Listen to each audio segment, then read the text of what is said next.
The coercive and forced sterilization of Indigenous women by Canadian physicians is a dark and largely unknown history to many settlers. Today, it is understood as an act of genocide, but sterilization of Indigenous women through eugenics took place across Canada as late as the 1970s. It is estimated that 1,200 Indigenous women were sterilized across the country in that decade alone. This practice should have ended in the 70s, but a new class action lawsuit has demonstrated that it happened as recent as 2018.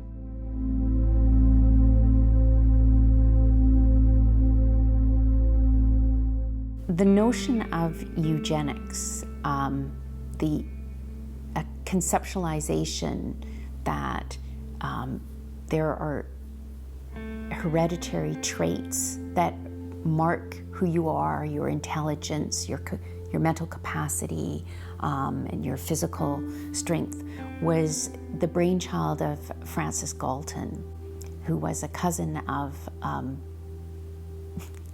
Charles Darwin.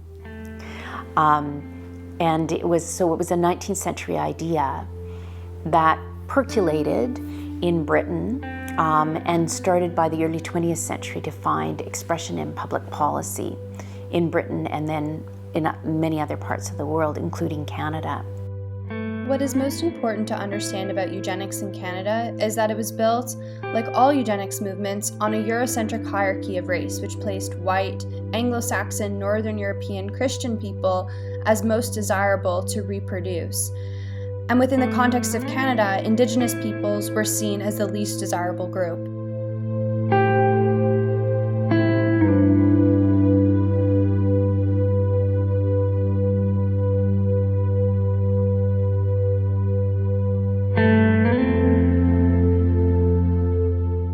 To advance eugenics in Canada, medical practitioners, charities, suffragettes like the Famous Five, and other social reform organizations began to advocate for the implementation of sexual sterilization. Alberta and British Columbia implemented provincial sexual sterilization acts in 1928 and 1933 respectively.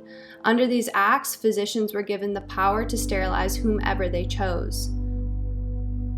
Other provinces like Ontario, Saskatchewan, Quebec, and Manitoba did not pass sexual sterilization legislation. However, the provincial governments worked to protect healthcare providers that performed sterilization without the consent of their patients. For eugenicists, gaining reproductive control over those who are able to bear children was essential because they held the ability to produce future progeny and were viewed as either helping or hindering the forward march of society in Canada. Physicians performed tubal ligations to physically occlude the uterine tubes for those deemed unfit to reproduce.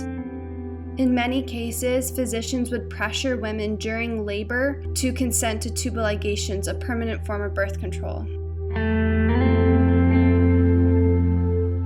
Indigenous women were disproportionately targeted for sterilization in comparison to other identity groups.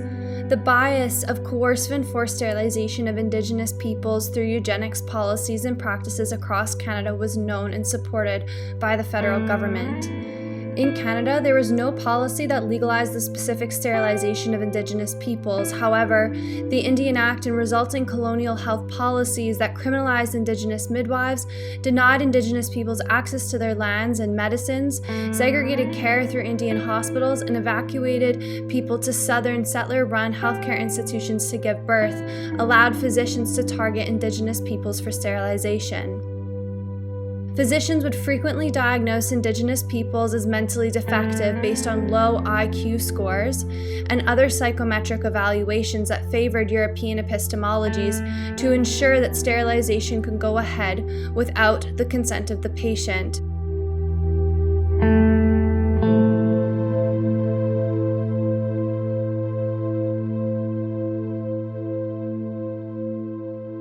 Canadian and American eugenics models influenced eugenics in Nazi Germany, which led to the enactment of sterilization legislation in 1933 that targeted Jews, and then the systematic elimination of Jews through concentration camps.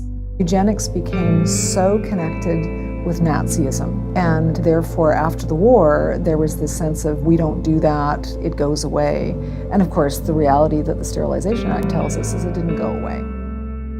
In In fact, archival records demonstrate that the number of sterilizations as well as forced abortions of Indigenous peoples increased across Canada after the Holocaust up until the early 1970s. The Holocaust in its early years in the 1930s was praised by Canadian physicians based on archives of speeches given by physicians and governing medical bodies who were eugenics leaders. But that changed after the Holocaust was deemed a genocide of Jews. In response to the Holocaust, the United Nations passed the Convention of the Prevention and Punishment of the Crime of Genocide in 1951. Article 2 of the Convention defined acts of genocide under international law. On this basis of the definition, physicians in Canada assisted the federal and provincial government in an act of genocide through the forcive and coerced sterilization of Indigenous peoples, which violates Article 2, Section D of the Convention.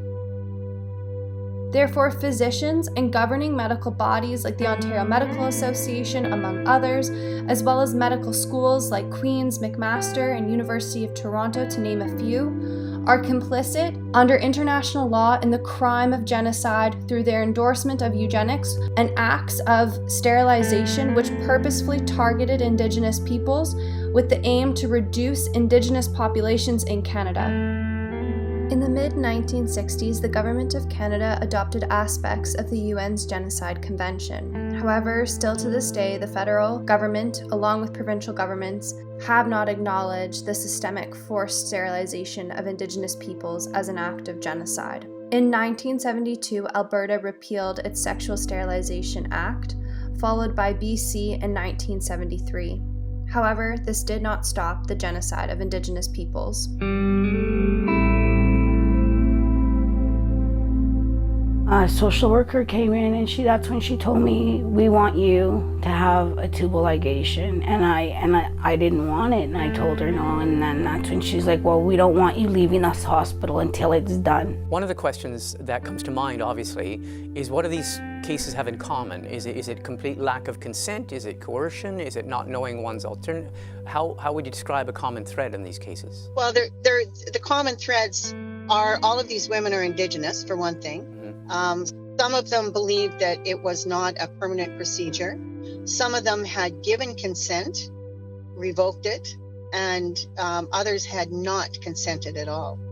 So it's a variety of what the consent is, but one of the main issues is consent. That's a fact. The continued overrepresentation and targeting of Indigenous peoples for sterilization through coercive and forced methods by some physicians and other healthcare professionals maintains genocidal practices within Canada's health systems. A proposed class action lawsuit involving more than 100 Indigenous women who have been coerced into sterilization was announced in 2019. Cases span from 1985 to 2018, demonstrating that coercive sterilization of Indigenous women in Canada by Canadian doctors is an ongoing health practice. Coerced and forced sterilizations have occurred across Canada, with 2 allegations in Quebec, 4 from Ontario, 12 from Manitoba, 64 from Saskatchewan, 10 from Alberta, 5 from British Columbia, and 1 from the Northwest Territories.